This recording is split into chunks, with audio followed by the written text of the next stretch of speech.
Hi there, and thank you for joining the Arms Warrior PvP Covenant Sanctum Guide.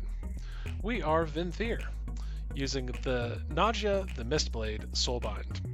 Venthyr is an excellent covenant because it replaces your Execute as a warrior with Condemn. Condemn can be used on opponents who are above 80% health or below 35% health. This is an outstanding ability because you can spam it on anybody above 80% health or anybody below 35% health.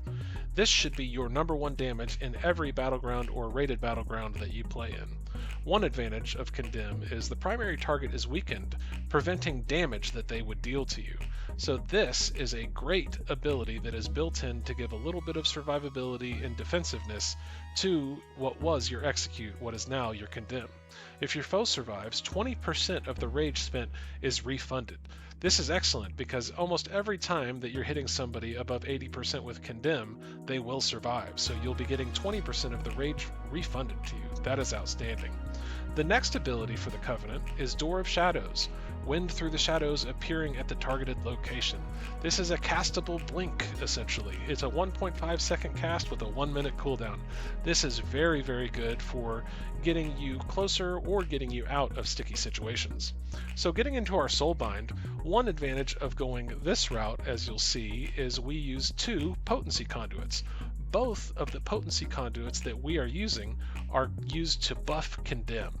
The first one, Ashen Juggernaut, Condemn increases the critical strike chance of Condemn for 8 seconds, stacking up to 8 times.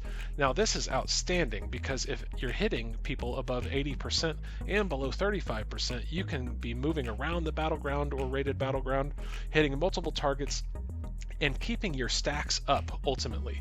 So most of the time you'll even be able to have 8 stacks in a team fight and really be increasing that critical strike chance and really blasting your enemies.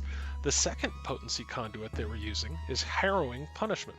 Condemn's damage dealt and prevented are increased by 1.9% for each nearby enemy up to 10%. So essentially you're going to have in big team fights 10% increased damage on your number one damaging ability that you should be for the most part spamming everywhere. So you will see those 2 potency conduits really help you out. So some of the other things in this tree that are going to help you as well are Thrill Seeker. When in combat, you gain a stack of Thrill Seeker every 2 seconds or 4 stacks when you kill an enemy. At 40 stacks, Thrill Seeker is consumed to grant you Euphoria, increasing your haste by 20% for 10 seconds. Thrill Seeker decays rapidly when you are not in combat. So this is a great 20% haste buff for 10 seconds when those 40 stacks come off, just making you a very dangerous force. Agent of Chaos is great attached to your Door of Shadows. It's going to make your Door of Shadows disorient all nearby enemies at the target location for 6 seconds when you appear. This is a big win. You can really disrupt team fights. You can really frustrate your opponents by popping up and then disorienting all targets for 6 seconds. That's great in a rated battleground, jumping on the healers, and then you can pop a Blade Storm. There's so many different ways you can use this. It's really great. Our finesse conduit here is Inspiring Presence. Rallying Cry duration and health granted are increased by 28%, so this is a great defensive cooldown that will increase the length of it by 28%.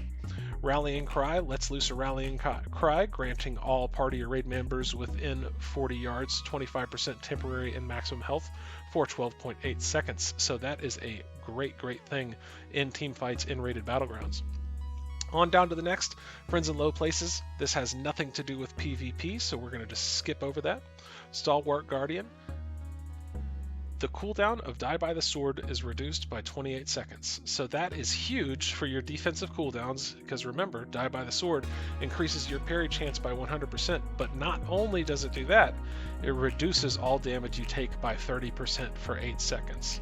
So just to summarize, all of those abilities are great, but the one thing that you're going to really love about this is Familiar Predicaments. The duration of incoming interrupt, snare, and root effects are reduced by 25%, so you really don't care about interrupts, right?